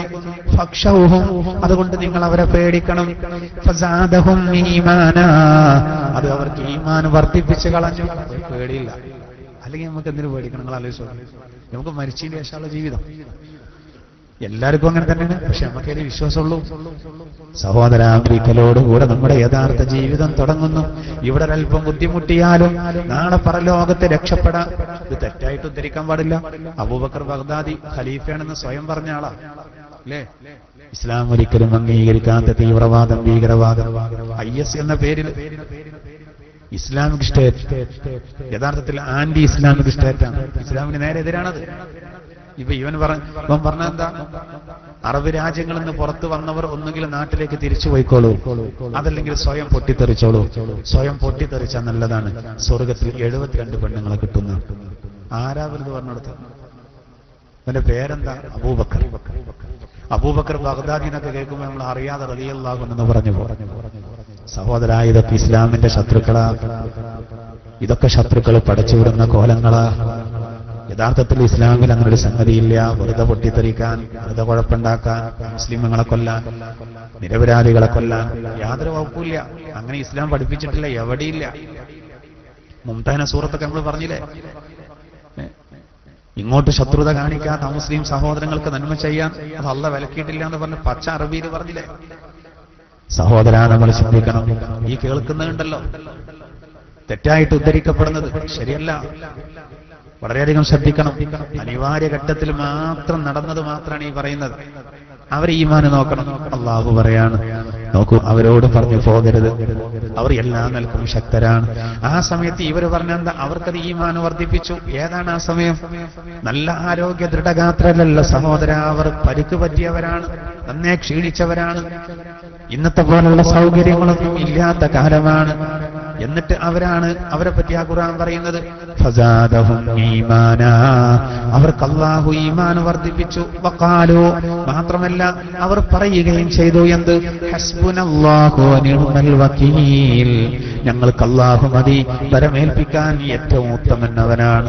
ഞങ്ങൾക്ക് അല്ലാഹു മതി, ഭരമേൽപ്പിക്കാൻ ഏറ്റവും ഉത്തമൻ അല്ലാഹുവാണ്. അല്ലാഹു തആല ഖുർആനിൽ പറയാണ്, അവർ പറഞ്ഞത് അല്ലാഹു അവരോടുകൂടെ സ്വർഗത്തിൽ ഒരുമിച്ച് കൂടാൻ നമുക്ക് തൗഫീഖ് നൽകുമാറാവട്ടെ. ഇതിനോട് തട്ടിക്കണം സഹോദരാ ഈ ആയത്ത്.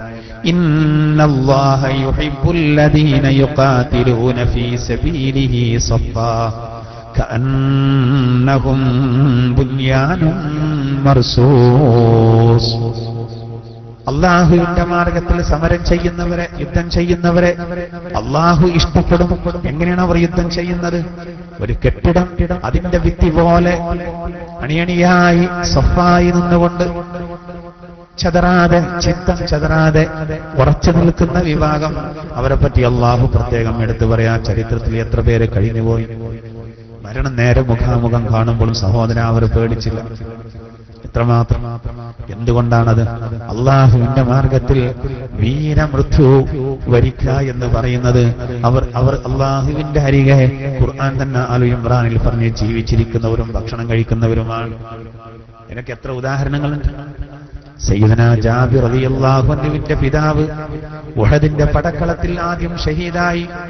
അദ്ദേഹത്തിന്റെ ഖബറിന്റെ അരികെ സ്വർഗം കൊണ്ട് സന്തോഷ വാർത്ത അറിയിക്കപ്പെട്ട തുൽഹത്ത് ഇബ്നു ഉബൈദില്ലാഹ് റളിയല്ലാഹു അൻഹു ഒരിക്കൽ നടന്നു പോകുമ്പോൾ രാത്രി സമയത്ത് അദ്ദേഹത്തിന്റെ ഖബറിൽ നിന്ന് തബാറക സൂറത്ത് ഓതുന്നത് കേട്ടു. തുൽഹത്ത് ഇബ്നു ഉബൈദില്ലാഹ് റളിയല്ലാഹു അൻഹു നബിയുടെ അരികെ ചെന്ന് പറഞ്ഞു, നബിയെ, ജാബിറിന്റെ പിതാവിന്റെ ഖബറിൽ നിന്ന് ഞാൻ ഓത്ത് കേട്ടു തബാറക. അദ്ദേഹം ശരിക്കും ഓതുന്നത് ഞാൻ കേട്ടു. റസൂൽ പറയുന്നു, അത്ഭുതപ്പെടേണ്ട തുൽഹ, ഒരു ഷഹീദിന്റെ ആത്മാവ് സ്വർഗത്തിലെ പച്ച നിറത്തിലുള്ള പക്ഷികളിലായിട്ട് പറന്നു കളിക്കും. പക്ഷെ രാത്രിയാകുമ്പോ പുറത്തു വരും. സ്വർഗത്തിൽ നിന്ന് രാത്രിയാകും അത് പുറത്തു വരും. ഖബറിലെ ശരീരത്തിലേക്ക് സന്നിവേശിക്കും. ശുഹദാക്കളുടെ ശരീരത്തിന് കേടുപറ്റൂല, അങ്ങനെ കിടക്കും. ഈ ജാബിർ റളിയല്ലാഹുവിന്റെ പിതാവിന്റെ ശരീരം കുറെ കഴിഞ്ഞിട്ട് ഖബറിൽ നിന്ന് മാറ്റി, ഒരു കുഴപ്പമില്ലായിരുന്നു എന്നാണ്. അതേപോലെ ശരീരം വെക്കുമ്പോ കാലിലൊരു മുറിവ്, അവിടെ പിന്നെങ്ങനെ ചോര പൊടിഞ്ഞിരുന്നു. അത് അതേപോലെ നൂറ്റാണ്ടുകൾ കഴിഞ്ഞിട്ടും മാറ്റമില്ലായിരുന്നു. അങ്ങനെ എത്ര പേർ. 1922 ഹുദൈഫ റളിയല്ലാഹുവിന്റെ ഖബർ ഇറാഖിലെ സൽമാൻ പാർക്കിൽ ഇറാഖ് ഭരിക്കുന്ന ഭരണാധികാരിക്ക് സ്വപ്നത്തിലൂടെ അറിയിച്ചില്ലേ, ഖബറിലേക്ക് വെള്ളം കയറുന്നുണ്ടെന്ന് മാറ്റണം. 2 ഖബറുകളാണ്. അന്ന് 3 ദിവസം തുടർച്ചയായിട്ട് സ്വപ്നം കണ്ടപ്പോ പണ്ഡിതന്മാരുമായി കൂടിയാലോചന നടത്തി 1922 അത് ഔട്ട് ചെയ്തു. ഏത് ഖബർ തുറക്കാൻ പോവാണ്? ദിവസം നിശ്ചയിച്ച ഒരു തിങ്കളാഴ്ച ളുഹറിന്റെ ശേഷം. അങ്ങനെ സഹോദര, 10,000 ആളുകളാണ് ഇറാഖിലെ സൽമാൻ പാർക്കിൽ തടിച്ചുകൂടിയത്. ഒരുപാട് ക്രൈസ്തവ പുരോഹിതന്മാരുണ്ടായിരുന്നത്. 1300-ലധികം കൊല്ലം പഴക്കമുള്ള 1300-ലധികം പഴക്കമുള്ള 2 ഖബറുകൾ തുറക്കാൻ പോവാണ്. ആ ശരീരത്തിന്റെ അവസ്ഥ ഒന്ന് കാണാൻ വേണ്ടി. ഒരു കുഴപ്പമില്ല, 1 മണിക്കൂർ മുമ്പ് വെച്ച മയ്യത്ത് പോലെ ചൂടാറിയിട്ടില്ല. അങ്ങനെയുള്ള ആ 2 സ്വഹാബിമാരുടെ ശരീരം, അത് കാരണത്താല് ഒരുപാട് ക്രൈസ്തവ പുരോഹിതന്മാർ ഇസ്ലാം സ്വീകരിച്ചു. ലോകത്ത് വലിയൊരു ചർച്ചയിൽ നടന്ന സംഭവം. 1922 മലബാറിൽ കലാപം നടന്ന ഉടനെയാണ്. ആ ഘട്ടത്തിൽ ശുഹദാക്കളുടെ ശരീരത്തിനൊരു കുഴപ്പപ്പെട്ടില്ല. സഹോദര, അവർ ഖബറിൽ ഭക്ഷണം കഴിക്കുന്നവരാ, നേരെ ആലങ്കാരികമായിട്ടല്ല, അക്ഷരാർത്ഥത്തിൽ. എല്ലാവർക്കും ഉണ്ട് കേട്ടോ, ഈ മള്ളവർക്കൊക്കെ ഉണ്ടാവും. ഖുർആൻ പറയുന്നുണ്ടല്ലോ, എങ്ങനെ?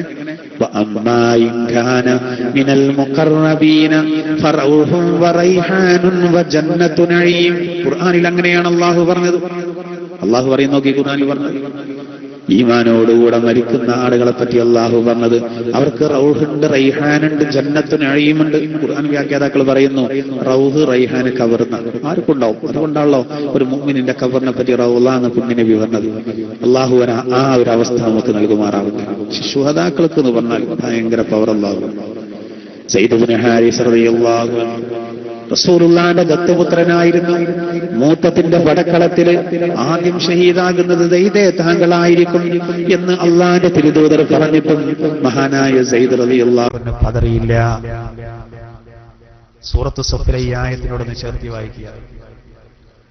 ഈ യുദ്ധത്തിൽ ആദ്യം ഷഹീദാകുന്നത് താങ്കളായിരിക്കും എന്ന് പറഞ്ഞിട്ട് അദ്ദേഹത്തിന് എന്തില്ല? ഇല്ല സഹോദരൻ, ഒരു പ്രശ്നമില്ല. അഭിമാനത്തോടു കൂടെ പോയി. ഇനി തിരിച്ചു വരൂലെന്നറിയാം. ഒരു രണ്ടാമത് ഷഹീദാകുന്നത് ജഅഫർ ആയിരിക്കും. ജഅഫർ പിന്നെ പതാക പിടിക്കണം. രണ്ടാമത് ജഅഫറും ഷഹീദാകും. ജഅഫർ റളിയല്ലാഹു അൻഹു തളർന്നോ? ഇല്ല. റസൂൽ പങ്കെടുക്കാത്ത യുദ്ധമാണ്. ജഅഫർ റളിയല്ലാഹു തആല അൻഹു ശത്രുവിന്റെ വെട്ടുകുത്തുമേറ്റ് 80 ചില്ലാനം വെട്ടുകുത്തുമേറ്റിട്ട് ഈ ലോകത്തോട് ഇവിടെ പറയുന്ന ലൈവായിട്ട് കണ്ടു എന്നാണ് അള്ളാഹിന്റെ തിരുദൂതർ മദീനയിൽ വെച്ച്. ജഅഫർ റളിയല്ലാഹു അൻഹു ഷഹീദായി ടിവിയിൽ കാണുന്നത് പോലെ നബി ഇങ്ങനെ കണ്ടു. സഹിക്കാൻ കഴിഞ്ഞില്ല. താനേറെ ഇഷ്ടപ്പെടുന്ന തന്റെ ചെറുപ്പക്കാരനായ തന്റെ പ്രിയപ്പെട്ട ജഅഫർ, തന്റെ മരുമകനായ അലി റളിയല്ലാഹു അൻഹുവിന്റെ സഹോദരൻ അലി ഇബ്നു അബീ ത്വാലിബ്, ജഅഫർ ഇബ്നു അബീ ത്വാലിബ്, റസൂൽ എല്ലാം വീട്ടിൽ നിന്ന് ഇറങ്ങി നേരെ പോയി എവിടേക്ക്? ജഅഫർ റളിയല്ലാഹു അൻഹുവിന്റെ വീട്ടിലേക്ക്. പണ്ട് ജഅഫർ റളിയല്ലാഹു അൻഹുവിന്റെ കുട്ടി മുറ്റത്ത് ഇങ്ങനെ കളിക്കുന്നുണ്ട്. ആ കുട്ടിനെ കണ്ടതോടുകൂടെ റസൂലിന്റെ നിയന്ത്രണം നഷ്ടപ്പെട്ടു. കുട്ടി അറിയോ വാപ്പാന്റെ അവസ്ഥ? റസൂൽ ആ കുട്ടിയെ വാരിയെടുത്ത് ആ കുട്ടിയുടെ കവിളിൽ റസൂൽ ചുംബിച്ചു. ഈ സമയത്ത് ജഅഫർ റളിയല്ലാഹു അൻഹുവിന്റെ ഭാര്യ അസ്മാ ബീവി റളിയല്ലാഹു അൻഹ വീട്ടിന്റെ അകത്തുനിന്ന് പുറത്തേക്ക് ഇറങ്ങി വന്നു. തന്റെ കുട്ടിയെ ചേർത്ത് പിടിച്ച് ഉമ്മ വെക്കുന്നത് കണ്ട് റസൂല് കരയുന്നത് കണ്ടപ്പോ ആ പെണ്ണ്, ബുദ്ധിയുള്ള പെണ്ണിന് മനസ്സിലായി ഭർത്താവ് യുദ്ധത്തിന് പോയതാ, എന്തോ സംഭവിച്ചിട്ടുണ്ടോ. ചോദിച്ചു. ജഅഫർ ഷഹീദായി എന്ന് പറഞ്ഞപ്പോ ആ പെണ്ണ് വാവിട്ട് കരഞ്ഞു. അയൽപ്പക്കത്തുള്ളവർ ഓടി വന്നു സമാധാനിക്കാൻ വേണ്ടി പെണ്ണിനോട് പറഞ്ഞു. പക്ഷേ തന്റെ പ്രിയപ്പെട്ട ഭർത്താവ് മരിച്ചു, ദാരുണമായി മരിച്ച ഷഹീദായ വാർത്ത കേട്ടപ്പോ വല്ലാതെ കരഞ്ഞു. ഏതൊരു പെണ്ണിനും സംഭവിക്കുന്ന പോലെ. റസൂൽ പറഞ്ഞു, അസ്മാ, ഞാൻ എനക്കൊരു സന്തോഷ വാർത്ത അറിയിച്ചു തരട്ടെയോ? അപ്പോഴാ കരച്ചിൽ നിർത്തിയത്. എന്താ റസൂലെ, പറഞ്ഞു തരൂ. ജഅഫറിന്റെ ആത്മാവ് ഒരു പച്ചപ്പക്ഷിയുടെ മേടയിൽ സ്വർഗത്തിൽ പാറി കളിക്കുന്നത് അള്ളാഹു എനിക്ക് കാണിച്ചു തന്നു. എത്തേണ്ട അടുത്ത് എത്തി. അപ്പൊ അസ്മാവി കരച്ചിൽ നിർത്തി. ഇതെന്താ ഭർത്താവ് മരിച്ച അത്ര സ്ഥാനം കിട്ടിയില്ലേ? അതാണ് ജഅഫർ ഇബ്നു അബീ ത്വാലിബ്. അവർക്കതൊരു പ്രശ്നമില്ലായി. സഹോദരാതിന്റെ ശേഷം അബ്ദുല്ലാഹി ഇബ്നു റവാഹ റളിയല്ലാഹു അൻഹു നബി പറഞ്ഞില്ലേ, യുദ്ധം തുടങ്ങുന്നതിന് മുമ്പ് താങ്കളായിരിക്കും മൂന്നാമത് ഷഹീദാവുക. പ്രശ്നമുണ്ടായോ? പ്രശ്നമില്ല. എന്തുകൊണ്ട്? അവർ മനസ്സിലാക്കി. അവർക്ക് സത്യം മനസ്സിലായതാ. അവർ ആലു ഇമ്രാൻ പഠിച്ചതാ. അവർക്ക് കാര്യങ്ങൾ അറിയ സഹോദര. അങ്ങനെ എത്ര സംഭവങ്ങൾ. മഹാനായ സഅദ് ഇബ്നു മുആദ് റളിയല്ലാഹു തആല പരിക്കുപറ്റി യുദ്ധക്കളത്തിൽ പരിക്കുപറ്റി കിടക്കുമ്പോ അദ്ദേഹം ദുആർക്കുന്നത് എന്താ? പടച്ചവനെ, എനിക്ക് ഇത്ര ഇഷ്ടമുള്ള ഒരു സംഗതി വേറെയില്ല. അതുകൊണ്ട് ഈ പരിക്കിൽ ഞാൻ രക്ഷപ്പെടുകയാണെങ്കിൽ മറ്റൊരു യുദ്ധത്തിൽ എന്നെ ഷഹീദാക്കണം. ഇല്ല എന്നുണ്ടെങ്കിൽ എനിക്ക് വീട്ടിലേക്ക് പോകണ്ട, ഇവിടെ നിന്ന് തന്നെ അല്ലാഹുവേ എനിക്ക് ഷഹീദാകണം. നെറ്റിയിലുള്ള മുറിവിൽ നിന്ന് ചോര വരാൻ തുടങ്ങിയതോടുകൂടെ അങ്ങനെ യുദ്ധക്കളത്തിൽ വെച്ച് തന്നെ അദ്ദേഹം ഷഹീദായി. സഅദ് ഇബ്നു മുആദ് റളിയല്ലാഹു അൻഹു ഈ ലോകത്തോട് വിട പറഞ്ഞപ്പോ പരിശുദ്ധ റസൂൽ തിരുമേനി സല്ലല്ലാഹു അലൈഹി വസല്ലമ പറഞ്ഞെന്താ? ഇഹ്തസൽ അർശു ബിമൗതി Saad ibn Muadh. Saad ibn മുആദിന്റെ വഫാത്ത് കാരണം അല്ലാഹുവിന്റെ അർശ് പോലും പ്രകമ്പനം കൊണ്ടു. അത്ര വലിയ കാര്യപ്പെട്ട സ്വഹാബിയാണ്. ചിന്തിക്കണം. അദ്ദേഹത്തിന് മറവ് ചെയ്ത് തിരിച്ചു പോരുമ്പോ റസൂല് വല്ലാതെ കരയുമായിരുന്നു. റസൂല് വല്ലാതെ കരഞ്ഞുപോയി. അദ്ദേഹത്തിന്റെ ജനാസയിലേക്ക് 70,000 മലക്കുകൾ ഇറങ്ങി വന്നു മുഹമ്മദ് മുസ്തഫ സല്ലല്ലാഹു അലൈഹി വസല്ലം. ആ സ്വഹാബി നോക്കൂ നിങ്ങൾ, പേടിയില്ല. അവരൊക്കെ പോകുന്ന സ്വർഗത്തിലാണ് നമുക്ക് എത്തേണ്ടത്. അല്ലാഹു തആല തൗഫീഖ് നൽകുമാറാവട്ടെ. ഖാലിദ് ഇബ്നു വലീദ് റളിയല്ലാഹു അൻഹു ശരീരത്തിൽ ശത്രുവിന്റെ കുത്തേൽക്കാത്ത ഇടമില്ല. ഖാലിദ് ഇബ്നു വലീദ് റളിയല്ലാഹു അൻഹു ബദറിൽ നമുക്കെതിരായിരുന്നു, ഉഹദിൽ നമുക്കെതിരായിരുന്നു. പക്ഷേ മൂത്തത്തെ യുദ്ധത്തോടുകൂടെ നമ്മുടെ പക്ഷത്താ. അള്ളാഹ് ഹിദായത്ത് കൊടുത്ത അത്രേ ഉള്ളൂ. ബദറിൽ പുണ്യനബിക്കെതിരെ യുദ്ധം ചെയ്യാമെന്ന ആള്, ഉഹദിൽ നമുക്കെതിരെ യുദ്ധം ചെയ്യാമെന്ന ഈ ധീരൻ വലീദ് ഇബ്നുൽ മുഗീറ എന്ന് പറയുന്ന ഇസ്ലാമിന്റെ കൊടിയ ശത്രുവിന്റെ ബീജത്തിൽ നിന്ന് വന്ന ആള്, അദ്ദേഹത്തിന്റെ പുത്രനാണ്. പക്ഷേ അല്ലാഹ് ഹിദായത്ത് കൊടുത്തു. അവസാനം നോക്കൂ, സൈഫുല്ലാഹ്, അല്ലാഹുവിന്റെ വാളെന്ന പേര് പോലും വന്നു, സ്ഥാനപ്പേര് പോലും കിട്ടി. സയ്യിദുനാ ഖാലിദ് ഇബ്നു വലീദ് റളിയല്ലാഹു അൻഹു 100-ൽ പരം യുദ്ധങ്ങളിൽ പങ്കെടുത്ത മഹാൻ. ശരീരത്തിൽ ശത്രുവിന്റെ വെട്ടേൽക്കാത്ത സ്ഥലമില്ല.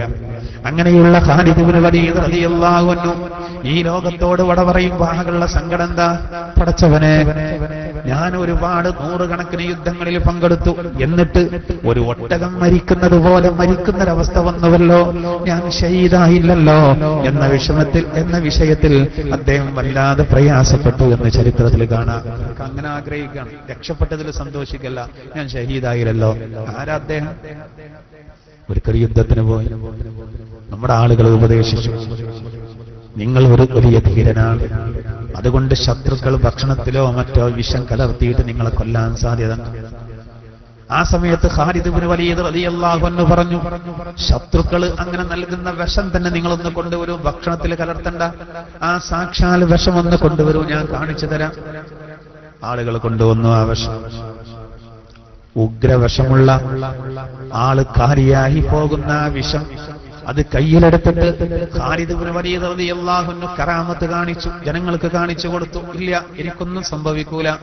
ബിസ്മില്ലാഹിർ റഹ്മാനിർ റഹീം, ബിസ്മില്ലാഹില്ലദീ ലാ യദുറു മഅ ഇസ്മിഹി ശൈഉൻ ഫിൽ അർളി വലാ ഫിസ് സമാഇ വഹുവസ് സമീഉൽ അലീം. ആവശ്യനെ കുറിച്ച് കാണിച്ചു കൊടുത്തു, ഒന്നും പറ്റില്ല. ആള് അത്ഭുത പരത്തുന്നവരായ ആളുകൾ. എന്തെങ്കിലും സംഭവിക്കുന്നു കരുതി, ഒന്നും സംഭവിച്ചില്ല. അതാണ് ഖാലിദ് ഇബ്നു വലീദ് റളിയല്ലാഹു അൻഹു. സഹോദര, അല്ലാഹു അവർക്ക് നൽകിയ മഹത്വങ്ങളാണത്. അങ്ങനെ എത്ര പേർ. അബ്ദുറഹ്മാൻ ഇബ്നു ഔഫ് റളിയല്ലാഹു അൻഹു വലിയ പണക്കാരനായിരുന്നു നമ്മുടെ കൂട്ടത്തിലെ. മാറിയെന്നോ? ഇല്ല. നബി ആഹ്വാനം ചെയ്യുമ്പോൾ യുദ്ധത്തിന് പോയി. ഉഹദിൽ അദ്ദേഹത്തിന്റെ കാലിന് പരിക്ക് പറ്റി. അത് കാരണത്താൽ മരണം വരെ സഹോദര വൈകല്യം സംഭവിച്ചു. അദ്ദേഹത്തിന് സങ്കടമുണ്ടോ? ഇല്ല. എന്തുകൊണ്ട്? സൂറത്ത് സഫിൽ അല്ലാഹു പറഞ്ഞത് അവരെ അല്ലാഹു വളരെ ഇഷ്ടപ്പെടുമെന്ന. അതുകൊണ്ട് ഉഹദിൽ മാത്രം 20-ൽ ചില്ലാനം വെട്ടുകൾ ഉണ്ടായിരുന്നു അദ്ദേഹത്തിന്റെ ശരീരത്തിൽ, അബ്ദുറഹ്മാൻ ഇബ്നു ഔഫ് റളിയല്ലാഹുവിന്റെ ശരീരത്തിൽ. എന്നിട്ടും നോക്കി അവരൊക്കെ എത്ര പേടിച്ചു. ഒരു പള്ളിയിൽ എന്നിട്ട് ഇങ്ങനെ കരയാണ്. ആര്? അബ്ദുറഹ്മാൻ ഇബ്നു ഔഫ് റളിയല്ലാഹു. വലിയ സമ്പന്നനായിരുന്നു. അപ്പൊ ചോദിച്ചു, നിങ്ങൾ എന്തിനാ അങ്ങനെ കരയുന്നത്? അദ്ദേഹം മറുപടി പറഞ്ഞെന്താ അറിയോ? ഞാൻ കരയാനുള്ള കാരണം എന്റെ ഉറ്റ സുഹൃത്തായിരുന്നു മുസ്അബ് ഇബ്നു ഉമൈർ റളിയല്ലാഹു അൻഹു. ഞങ്ങൾ ഒരേ പ്രായക്കാർ, ഒപ്പം കളിച്ചു വളർന്നവർ. അങ്ങനെയുള്ള മുസ്അബ് അള്ളാന്റെ വിശുദ്ധ ഇസ്ലാം സ്വീകരിച്ചു. ഒരു തുണി മാത്രമാണ് ഉണ്ടായിരുന്നത്. ഉഹദിന്റെ പടക്കളത്തിൽ ഷഹീദായി. മറവ് ചെയ്യാൻ നോക്കുമ്പോ ആകെ ഒരു കഫം പുടവക്ക് ആകെ ഒരു തുണി. അതാവട്ടെ ശരീരമാകെ പൊതിയാൻ അതിന്റെ നീളമില്ല. അവസാനം എന്ത് ചെയ്യണമെന്ന ചർച്ച വന്നു. തല മുതൽ തുടങ്ങാൻ റസൂല് പറഞ്ഞു. കാല് പുറത്തേക്ക് കാണുന്ന ഭാഗത്ത് ഉണങ്ങിയ പുല്ല് കാണിച്ചു കൊടുത്ത് അത് വെട്ടിയെടുത്ത് കെട്ടണമെന്ന് പറഞ്ഞു. ഒരു കഫം പുടവ പോലും ഇല്ലാതെ മുസ്അബ് റളിയല്ലാഹു അൻഹു ഈ ലോകത്തോട് വിട പറഞ്ഞു. എനിക്കോ ഇഷ്ടം പോലെ കഫം പുടവക്കുള്ള വകുപ്പുണ്ട്. ഖദ് ഖശീനാൻ തകൂന ഹസനാതുനാ ഉജ്ജിലത ലനാ. നമ്മൾ ചെയ്ത നല്ല പ്രവർത്തനങ്ങൾക്കുള്ള പ്രതിഫലം ഈ ദുനിയാവിൽ വെച്ച് തന്നെ നൽകപ്പെടുകയാണോ? അദ്ദേഹത്തിന്റെ പേടി എന്താ? നിസ്കരിച്ചതിന്റെ പ്രതിഫലമാണോ ദുനിയാവിലെ സുഖം? നോമ്പ് നോറ്റതിന്റെ, ഖുർആൻ ഓതിയതിന്റെ, ധർമ്മസമരം ചെയ്തതിന്റെ, സായുധ സമരം ചെയ്തതിന്റെ പ്രതിഫലം ഈ ലോകത്ത് വെച്ച് തന്നെ ലഭിക്കുകയാണോ? നാളെ പരലോകത്ത് ഒന്നുമില്ലാത്ത അവസ്ഥ വരുമോ എന്ന് അദ്ദേഹം വല്ലാതെ പേടിച്ചുപോയി. അപ്പൊ ദുനിയാവിൽ കുറച്ച് സുഖം കിട്ടിയപ്പോ അതിന് വേജാറ്. എന്ത് നിസ്കരിച്ചിന്റെ കൂലി ഇവിടുന്നായിട്ട് ഇനി നാളെ ഒന്നുമില്ലാത്ത അവസ്ഥ വരുമോ? അങ്ങനെയുള്ള അബ്ദുറഹ്മാൻ ഇബ്നു ഔഫ് റളിയല്ലാഹു. അങ്ങനെ എത്ര പേര് സഹോദര. സഅദ് ഇബ്നു അബീ വഖാസ് റളിയല്ലാഹു അൻഹു ഉഹദിന്റെ പടക്കളത്തില് ശത്രുക്കളിൽപ്പെട്ട ഒരാൾ ധീരൻ. അദ്ദേഹം ഒരുപാട് സത്യവിശ്വാസികളെ അമ്പെയ്ത് വീഴ്ത്തി. ഷഹീദായി അവൻ. കാരണം സഅദ് ഇബ്നു അബീ വഖാസ് റളിയല്ലാഹു അൻഹു അവന് നേരെ അസ്ത്രം തൊടുത്തു വിട്ടു. അത് കാരണത്താൽ ആ ശത്രു കൊല്ലപ്പെട്ടു. സഅദ് ഇബ്നു അബീ വഖാസ് റളിയല്ലാഹു അൻഹു അദ്ദേഹം ഒരുപാട് ദീനിന് വേണ്ടി ത്യാഗം സഹിച്ചു. സഈദ് ഇബ്നു സൈദ് റളിയല്ലാഹു അൻഹു ബദറല്ലാത്ത സകല യുദ്ധങ്ങളിലും പങ്കെടുത്ത് റസൂലിന്റെ കൂടെ നിന്ന സ്വഹാബിയാണ്. അമീറുൽ ഉമ്മ എന്ന പേര് അമീനുൽ ഉമ്മ എന്ന പേര്, അങ്ങനെയുള്ള സ്ഥാനപ്പേര് കിട്ടിയ അബൂ ഉബൈദ റളിയല്ലാഹു അൻഹു, അവരൊക്കെ എത്രമാത്രം ദീനിനു വേണ്ടി അബൂ ഉബൈദ റളിയല്ലാഹു അൻഹു എത്ര ത്യാഗം ചെയ്തു. അതുകൊണ്ടായിരിക്കാം അവർക്കൊക്കെ ഒരുപാട് കറാമത്തുകൾ കൊടുത്തു. അവർക്കൊരു യുദ്ധയാത്രയിൽ 300-ലധികം ആളുകളുണ്ട്, ഭക്ഷണമില്ല, കടലോര പ്രദേശത്താണ് തമ്പടിച്ചിരിക്കുന്നത്. എന്ത് ചെയ്യും? ഭക്ഷണമില്ല, ആകെ പ്രയാസപ്പെടുന്ന സമയമാണ്. പെട്ടെന്നത് ആ കടലിൽ നിന്നൊരു വലിയ മത്സ്യം കടലിന്റെ തിരമാല അവരെ മുന്നിലേക്ക് എത്തിച്ചു കൊടുത്തു. 18 ദിവസത്തോളം 300ഓളം ആളുകൾ തിന്നിട്ടും അത് ബാക്കിയാവുകയും അതിൽ നിന്ന് അല്പം പുണ്യനബിക്ക് അവർ എത്തിച്ചു കൊടുക്കുകയും ചെയ്തു എന്ന് ചരിത്രം പറയുന്നുണ്ട്. അത്ര വലിയൊരു മത്സ്യത്തെ അല്ലാഹു തആല എത്തിച്ചു കൊടുത്തു. അത് മഹാനായ അന്ന് അതിന്റെ ക്യാപ്റ്റൻ, അതിന്റെ ചീഫ് കമാൻഡർ അബൂ ഉബൈദ റളിയല്ലാഹു അൻഹു ആയിരുന്നു. ചരിത്രത്തിൽ ഇങ്ങനെ ഒരുപാട് ഉദാഹരണങ്ങൾ. അവർക്ക് ദീനായിരുന്നു വലുത്. അതുകൊണ്ടാണ് ഹംസ റളിയല്ലാഹു അൻഹു അദ്ദേഹത്തിന്റെ കരള് ശത്രുക്കൾ കടിച്ചെടുത്തു, നെഞ്ചു പൊളിച്ച് കടിച്ചു തുപ്പി. അതിനെ ഇത് കണ്ടിട്ടും സഹോദര മാറിയ ആളുകൾ ഇല്ല. വലിയ സ്ഥാനം. ഞാൻ പറയുന്നത് നമ്മൾ യുദ്ധം ചെയ്യാനല്ല, ഞാൻ ആദ്യം പറഞ്ഞതാണ്. അത് അന്നത്തെ സാഹചര്യത്തിൽ പ്രത്യേകം വന്നതാ. ഇന്ന് നമ്മുടെ ജിഹാദ് ഇതാ. ഇന്ന് നമുക്ക് ഖിതാല് വേണ്ട, ജിഹാദ് മതി. സഹോദര, ഇന്ന് ഇത്തരത്തിലുള്ള പ്രവർത്തനങ്ങളുമായി ദീനീ പ്രബോധനം നടത്തണം. സത്യവിശ്വാസികൾക്ക് ഈമാൻ കൂട്ടാൻ അല്ലാഹുവിന്റെ വിശുദ്ധ വചനങ്ങൾ പറഞ്ഞുകൊടുത്തത് പ്രചരിപ്പിച്ച്, അതാണ് ഇന്നത്തെ വലിയ യുദ്ധം. മറ്റുള്ളവർക്ക് ഈ സന്ദേശം നമ്മൾ എത്തിച്ചു കൊടുക്കുക. നമുക്കിടയിലുള്ളവർക്ക് ഈമാൻ വർദ്ധിക്കാൻ സഹോദര ഇത് കാരണമാകും. അപ്പൊ നമ്മുടെ പ്രതിസന്ധികൾ തീരും. നമ്മൾ വലിയ പ്രതിസന്ധിയിലൂടെയാണ് പോകുന്നത്. സഹോദര, കൃത്രിമ മഴ, അതിനുള്ള ശ്രമങ്ങളാണ് കേരളത്തിൽ തുടങ്ങുന്നത് എന്ന് പറഞ്ഞു കേൾക്കും. സഹോദര, കരിമേഘങ്ങൾ ആകാശത്തുണ്ടെങ്കിൽ മാത്രമാണ് ചില രാസവസ്തുക്കൾ ഉപയോഗിച്ച് അതിൽ നിന്ന് വെള്ളത്തങ്ങട്ട് പുറപ്പെടുവിക്കാൻ സാധിക്കും. അന്തരീക്ഷത്തിൽ മേഘമില്ലെങ്കിൽ എങ്ങനെ മഴ പെയ്യിപ്പിക്കും? എന്തേ ഈ മേഘങ്ങൾ ഇങ്ങനെ മടിച്ചു നിൽക്കുന്നത്?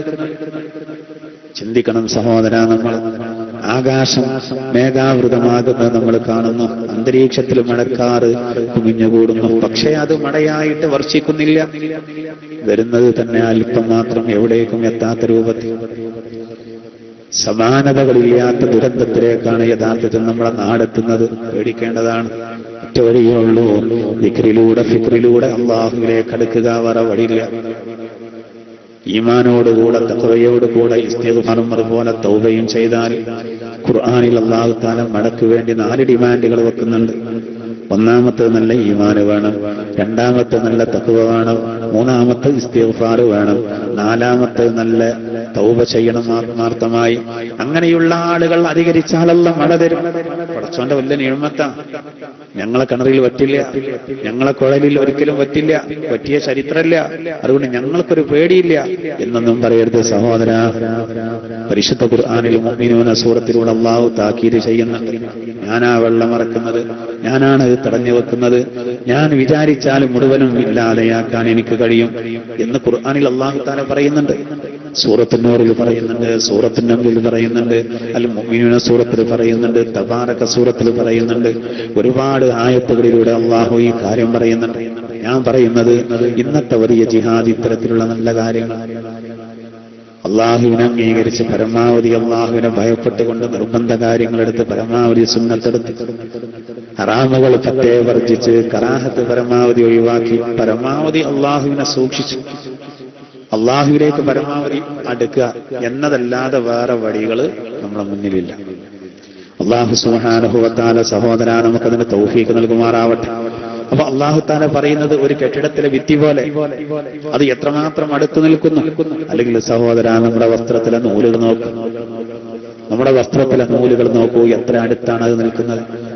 അതല്ലെങ്കിൽ ഒരു ജപമാലയിലെ മുത്തുമണികൾ എങ്ങനെയാണ് എത്ര അടുത്തു നിൽക്കുന്നു. അപ്പോഴുള്ള വിജയമുള്ളൂ. അത് എല്ലാ വിഷയത്തിനും വേണം. ഏതുപോലെ ജമാഅത്ത് നിസ്കാരത്തിൽ നമ്മൾ നിൽക്കുന്ന പോലെ ഇടയിൽ ഗ്യാപ്പില്ലാതെ അങ്ങോട്ടും ഇങ്ങോട്ടും തെറിച്ചു നിൽക്കാതെ സ്വഫ് വിട്ട് നിൽക്കുന്നത് ബാക്കിൽ നിന്ന് കണ്ടാലെന്തോ അതിന്റെ മനോഹാരിത ആ ഐക്യമറിയിക്കാളോ. ഇതും ആകേണ്ടത് ഏതുപോലെയാണ്? ഇതുപോലെയാണ്. നോക്കൂ നിങ്ങൾ, പരിശുദ്ധമായ ഖുർആൻ 30 ഭാഗങ്ങൾ, ഒരുപാട് പേജുകൾ ഇതിലുണ്ട്. ഇതിൽ ഒരു പേജ് ചിലപ്പോൾ ഒന്നുമല്ല എന്ന് വരും. ഒരു പുസ്തകമാകുമ്പോ ഒരു പേജൊന്നുമല്ല, 2 ചട്ടക്കുള്ളിൽ ഒരുപാട് പേജുകൾ ഫലം നൽകുകയാണ്. എന്നതുപോലെ ആദ്യകാലത്ത് കർമ്മസമ്മാനങ്ങളിൽ വരി നിർത്തലുണ്ട്, സൈനിക പരേഡ്. അതിനിങ്ങനെ സഫ്പണിയായിട്ട് നിൽക്കും എന്ന് പറഞ്ഞാൽ അനങ്ങാതങ്ങനെ ഇങ്ങോട്ട് വരുമ്പോ ആരെങ്കിലും തല്ലിയാണെങ്കിൽ കൊണ്ട് കൊടുക്കാന്നല്ല. അതൊക്കെ ഒരുപാട് അർത്ഥങ്ങളുണ്ട്. എന്തായിരുന്നാലും നോക്കൂ, ഐക്യമാണ് പ്രധാനം. ചെതറാൻ പാടില്ല, പതറാൻ പാടില്ല. അല്ലാഹു തആല ഈ ആയത്തിലൂടെ പറയുന്നു. അപ്പൊ മോമിനീങ്ങൾക്ക് അതിൽ തർക്കമില്ല. കപടവിശ്വാസികളായ ആളുകളാണ് അതിന്റെ ഉള്ളിൽ കളിച്ചത്. അവരെന്ത് ചെയ്യും? അവർക്ക് യഥാർത്ഥത്തിൽ ഉള്ളിൽ പേടിയാണ്. കാരണം ഈമാൻ ഇല്ലാത്തത് കൊണ്ട് അവർക്ക് പിന്നെ പ്രചരിക്കും. അവരിപ്പോ യുദ്ധത്തിന് പോകാതിരിക്കുന്ന എന്താ? മരിക്കുമെന്ന് പേടിച്ചിട്ടാ. പോകാതിരുന്നാ മരിക്കൂലേ? പോയ ആളുകൾ മരിക്കാത്തവരില്ലേ? ഏത് കാര്യം അങ്ങനെയുള്ളൂ. നമ്മളൊരു രോഗം വരുമ്പോഴേക്കും നമ്മൾ വല്ലാതെ പേടിക്കും. പേടിച്ചിട്ട് കാര്യമില്ല. അള്ളാഹു കണക്കാക്കിയ സമയത്ത് എന്തായിരുന്നാലും മരണം സംഭവിക്കും. ഒരു രോഗവുമില്ല, എന്നാലും മരിക്കൂലേ?